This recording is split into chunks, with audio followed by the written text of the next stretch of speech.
What the heck? Oh my god. My grades are out. Oh my god. Okay. Okay.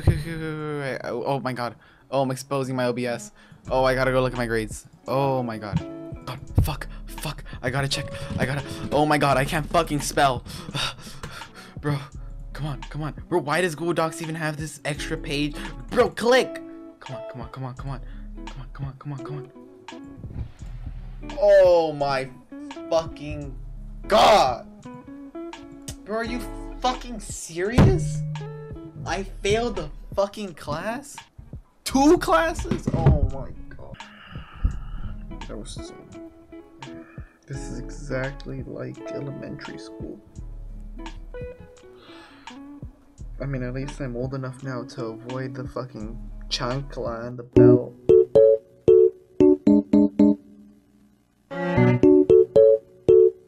Alright motherfuckers, before we start this video I want to say a quick announcement, and it's the fact that I'm going to be changing my username and my profile picture soon. One day after this video goes up exactly. So expect to see these things in the future so you can find my content on YouTube feed, and don't expect to see AstroCube. I'm going to be changing my profile picture from AstroCube, this little cube fuck, which I think is pretty cool, but I don't think it's anything, to a picture of me, which might change in the future, but for now it's just this. I'm going to be changing my name from AstroCube, which I feel like is a pretty sick gamer tag, to Kevin Robles, which is my full name. And I'm doing this because I want my videos to be more personal and just real vibes, where it's like conversations you would have with your boys or with your friends or anything like that.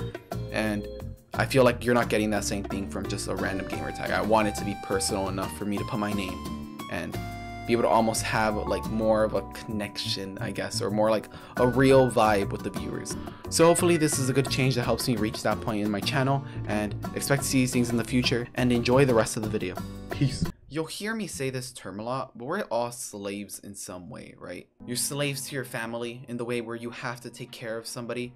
You're slaves to a boss, which if you don't work for, you will not be able to provide for yourself or family.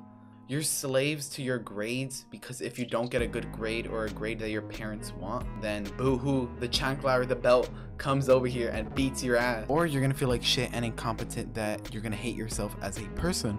Sorry if I hit too close to home to anybody. You're slaves to your emotions, but that's a whole different topic for another video. My point in saying this is that society has expectations on you, and you have expectations on yourself.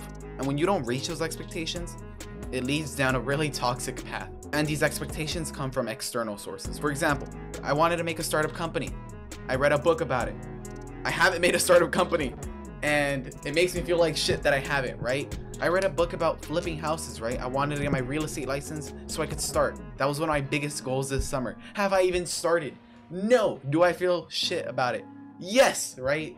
When I say results are toxic specifically, I mean mainly letters and numbers, and I think it's results that don't show the whole story. Because when you do something, there's more than just getting a letter A on a report card, right? It's what the fuck did I learn that class, and was this even valuable to me, and will I even ever use this in the rest of my life, right?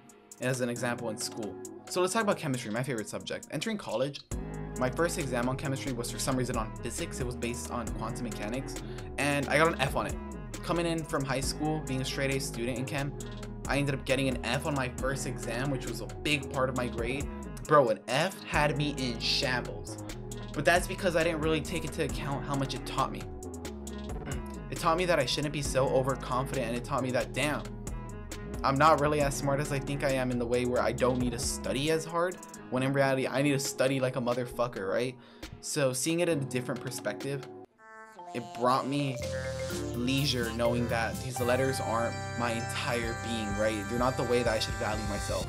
Although we all do it, right? We're all human, right? It's only natural to feel like shit if you look at your bank account and see $20, right? And this topic is so much more than just grades and money. Because think about it. For example, if you play a lot of video games and you signed up for a tournament, and you, out of 200 people, you got top 60. You beat 140 people, but top 60? Fuck, I'd feel like shit, right? That's not as good because you didn't make it to top 1 or top 2 or top 8. And I think it's just seeing it from that perspective just absolutely destroys you. And I think it could be healthy too, right? Looking at things from a number perspective can really help. I think if you look at it in that way, and if you have the balls to continue, it can be good. And it's the way that society has almost programmed us to do, in the way where even if you aren't getting good numbers and you continue, you will continue to strive. And I feel like that's specific for YouTube almost as well. And I say that for YouTube because for YouTube, although you need a lot of skill to make quality videos, you also need a lot of luck, right?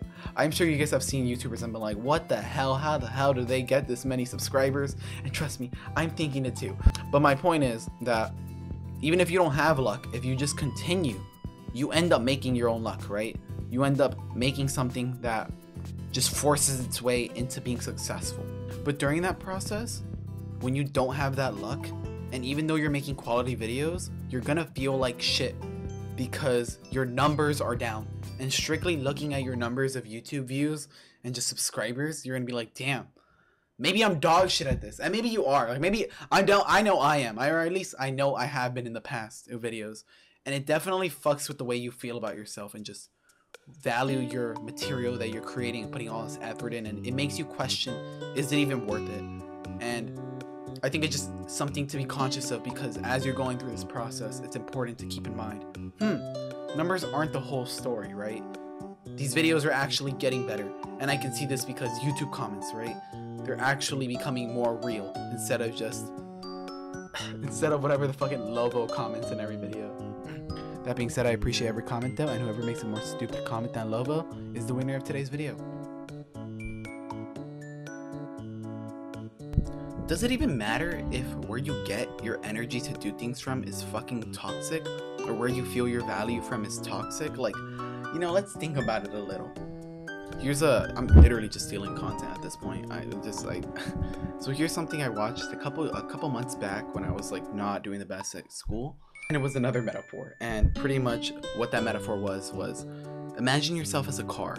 If you can't get the keys to open the car, which is like normal energy like love, happiness, or just regular ambition, how the fuck are you gonna get yourself going? How the fuck are you gonna open the car? Well, that's where you fucking hotwire it, right? You fucking hotwire it, you grab your fucking little, I don't know what they're called. That's where you grab your jumper cables, and then you pretty much hotwire it any fucking way you can. And doing that, you could do it with other things like other emotions, and doing it with other emotions like hate, sexual energy, rage, or you could keep going where you only find value when you succeed, therefore you keep going, right? Does that make sense? I think that makes sense. And honestly, yeah, someone's probably thinking, and they're like, but you're supposed to be happy on the way, on the journey, right? Honestly, yeah, I'd fucking agree, but what if you can't, dude? What if you literally can't? I would like to conclude with the idea of just figuring out what makes you feel valuable as a person, and realizing that everybody motivates their self in a different way.